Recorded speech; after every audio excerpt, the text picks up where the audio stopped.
Perkenalkan, aku Revina Alfia Ferlianti dengan NIM 223209021, Akuntansi 5A Politeknik Negeri Madiun.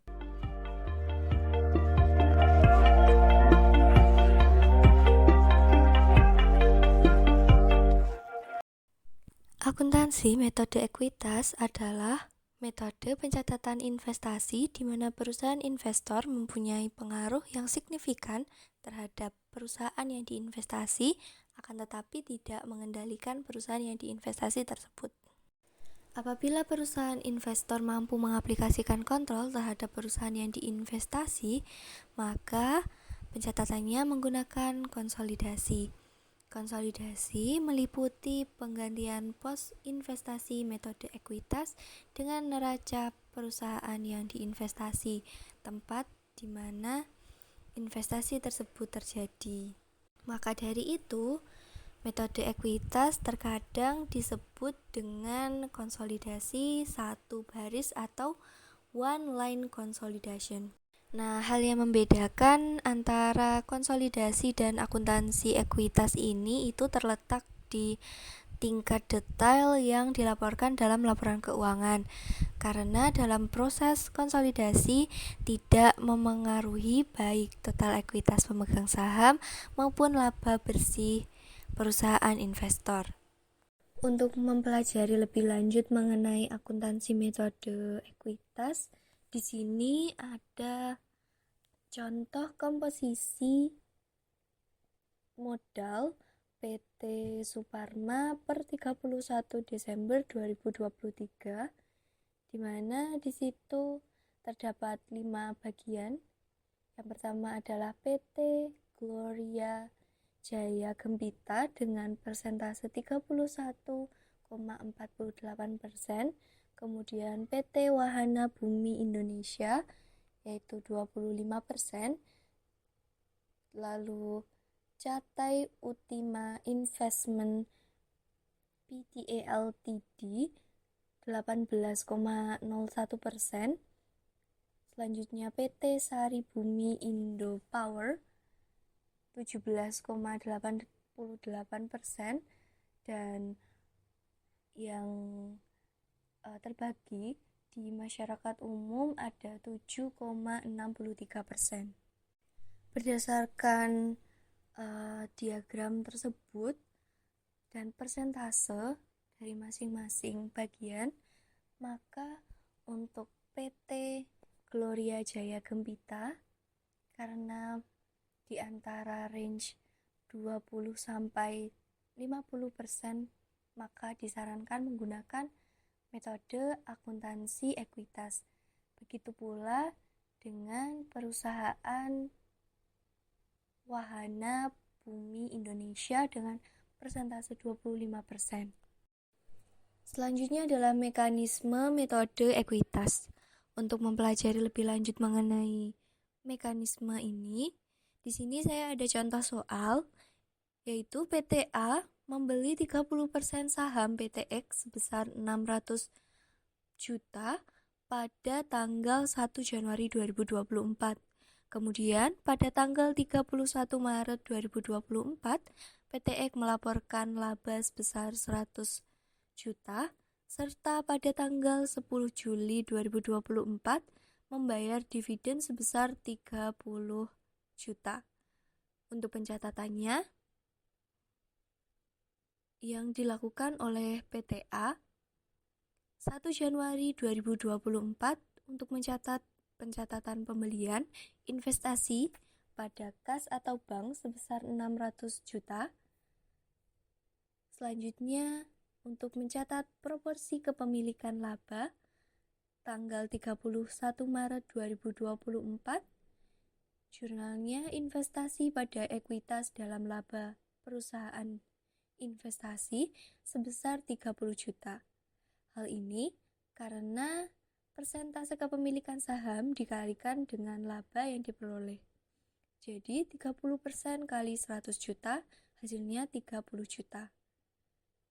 Kemudian, pencatatan untuk penerimaan dividen, jurnalnya kas pada investasi sebesar 9 juta.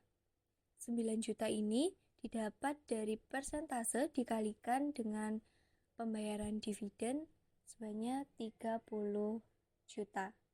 Sehingga hasilnya 9 juta. Oh ya, perlu diingat bahwa dalam melaporkan akun investasi itu diletakkan di bagian neraca, bagian aset tidak lancar. Dapat beberapa hal penting yang perlu diperhatikan dalam metode akuntansi ekuitas. Yang pertama adalah akun investasi mencerminkan proporsi kepemilikan ekuitas pemegang saham atas perusahaan investasi. Aset dan kewajiban dalam jumlah besar tidak tercatat dalam neraca, kecuali perusahaan yang diinvestasi dikonsolidasi oleh perusahaan investor. Terkait hal ini, memiliki pengaruh penting terhadap analis perusahaan investor. Kemudian laba investasi dipisahkan dengan laba operasi utama investor. Jadi untuk laba investasi ini tidak dijadikan satu dengan laba operasi, karena di sini laba investasi itu dicatat sebagai ekuitas dalam laba perusahaan investasi. Apabila laba tersebut dibayarkan, maka akan mengurangi investasi, dan apabila laba tersebut tidak diambil, maka akan menambah investasi terhadap perusahaan yang diinvestasi tersebut. Hal penting berikutnya adalah investasi dicatat dengan metode ekuitas dilaporkan pada harga perolehan yang disesuaikan. Jadi untuk pencatatannya ini tidak menggunakan harga atau nilai pasar dari investasi tersebut, melainkan dengan harga perolehan yang direalisasi. Sehingga laba yang belum direalisasi dalam jumlah besar tidak tercermin dalam aset atau ekuitas pemegang saham.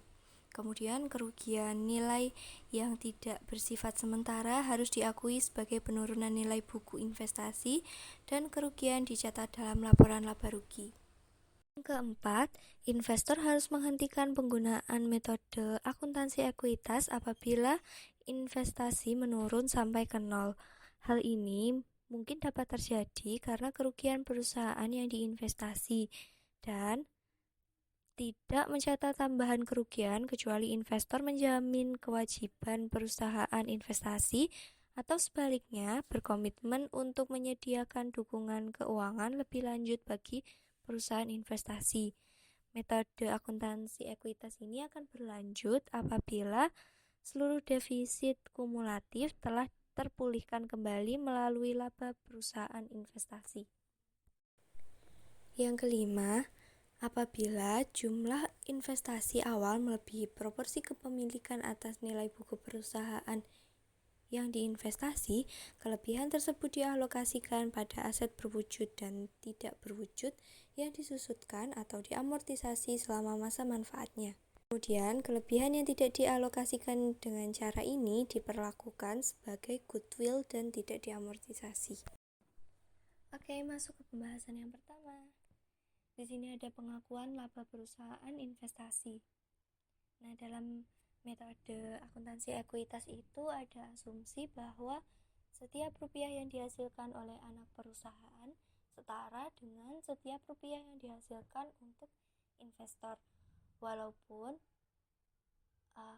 hal tersebut tidak diterima secara tunai. Namun, ada beberapa faktor yang perlu diperhatikan dalam menilai mengenai asumsi setara dolar atas laba. Yang pertama ada otoritas regulasi dapat mencampuri kebijakan dividen anak perusahaan. Yang kedua, anak perusahaan dapat beroperasi di negara yang membatasi pengambilan laba atau di negara yang mengalami penurunan nilai mata uang secara cepat. Hal ini dapat terjadi karena resiko politik yang dapat membatasi akses terhadap laba tersebut.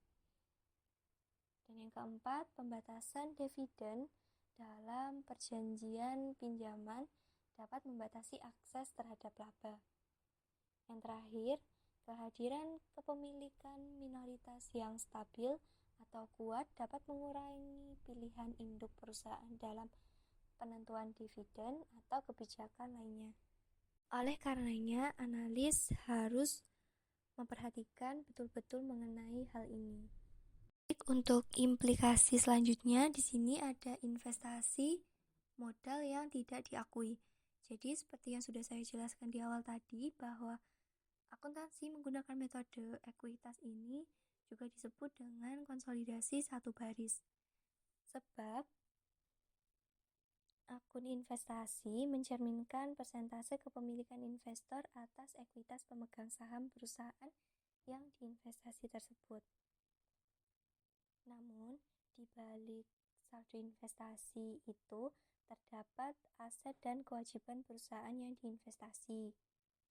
Karenanya, aset dan kewajiban perusahaan investasi yang tidak tercatat dalam jumlah besar tidak tercatat dalam neraca investor. Aplikasi yang terakhir adalah cadangan pajak atas laba anak perusahaan yang tidak dibagikan. Apabila laba anak perusahaan yang tidak dibagikan termasuk dalam laba akuntansi sebelum pajak induk perusahaan melalui konsolidasi atau metode ekuitas, diperlukan cadangan pajak atau tax provision.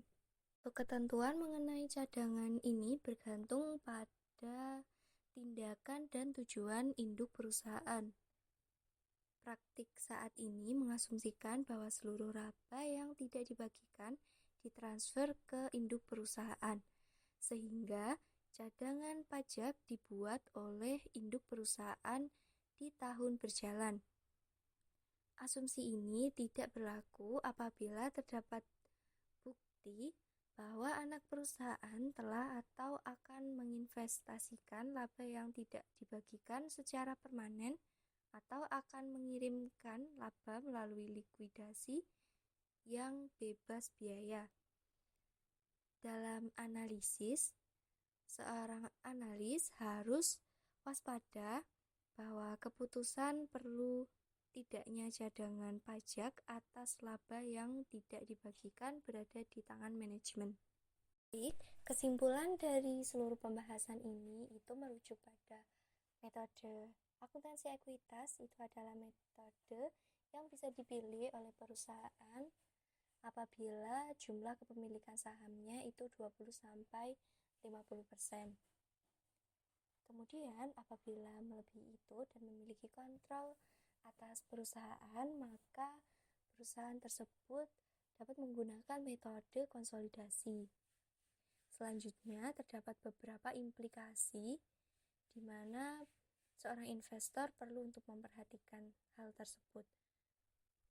Baik, terima kasih kepada teman-teman yang sudah menonton video ini. Sampai jumpa di video selanjutnya. Bye-bye.